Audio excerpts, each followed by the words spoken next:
Halo, selamat pagi semuanya. Jumpa kembali dengan saya Tolib di Staf LPK Cahaya.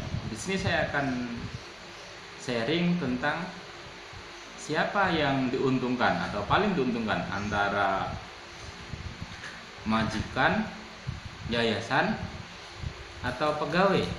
Nah, secara garis besar, adalah semuanya kerjasama, ide dasarnya saling menguntungkan atau simbiosis mutualisme. Jadi nggak ada yang dirugikan gitu. Karena kenapa? Karena saling membutuhkan. Kita kan nggak bisa kerja sendirian gitu.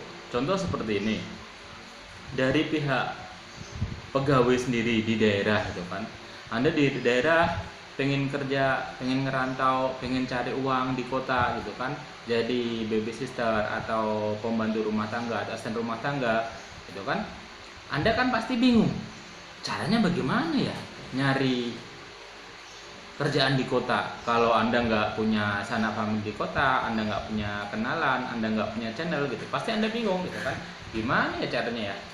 Nah, di pihak lain, Anda di desa, Anda pengen cari kerja di kota, Anda bingung caranya bagaimana ya, kan?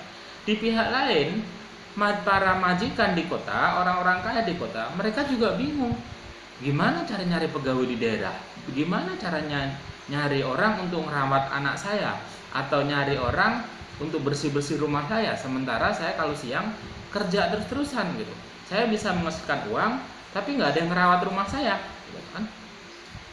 Nah, jadi semuanya saling mencari gitu kan. Di satu pihak banyak pegawai-pegawai di daerah itu pengen nyari kerja di kota, kerja di rumahan. Di satu sisi di pihak majikan pengen nyari pegawai. Nah, titik temunya di mana? Titik temunya adalah di lembaga. Contoh di yayasan, atau bahasa Indonesia adalah yayasan. Jadi temunya di situ. Karena kenapa? Kalau majikan langsung ngambil Anda ke daerah Anda, ke desa Anda, mungkin nggak, Anda berani nggak? Contoh, majikan bawa mobil datang ke rumah Anda gitu, kamu mau nggak kerja di rumah saya gitu kan? Bla bla bla begini, kamu berani nggak? Pasti takut gitu kan? Orang daerahnya takut gitu. Kiranya mau diapa-apain gitu.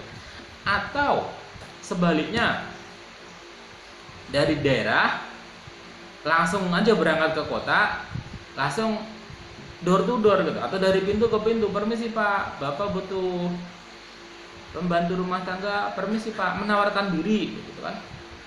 Majikannya berani nggak? Ya nggak berani, takut gitu. Takutnya kenapa? Jadi kiranya Anda mau ngapa-ngapain lagi, ntar jangan-jangan nyuri lagi, jangan-jangan komplotan lagi, jangan-jangan mau ngerampok lagi, takut gitu. Maka untuk mempertemukan keduanya adalah lewat lembaga pelatihan kerja atau LPK seperti kami ini, kan, lewat yayasan kan. Yayasan fungsi apa? Yayasan adalah pihak ketiga yang mempertemukan antara pegawai dari daerah dan majikan gitu kan. Makanya orang yayasan seperti saya itu pasti pasang iklan terus gitu. Karena kenapa? Karena majikan banyak yang datang terus-terusan ke kita gitu kan. Mereka pengen cari entah itu babysitter, entah itu pembantu rumah tangga, entah itu perawat lansia gitu. Mereka datang terus gitu kan. Jadi mereka tempatnya mudah gitu loh. Datang ambil gitu, ada pegawai diambil kayak gitu.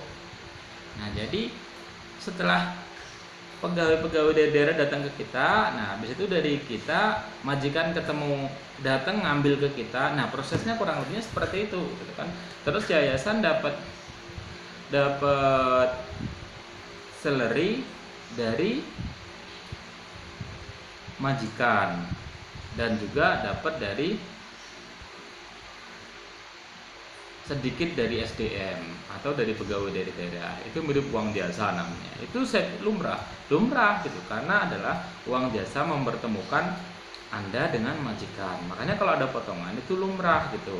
Yang masih kategori wajar gitu. Wajarnya bagaimana? Wajarnya kan Anda selama di kantor itu kan Anda dapat makan 2 kali, gitu kan.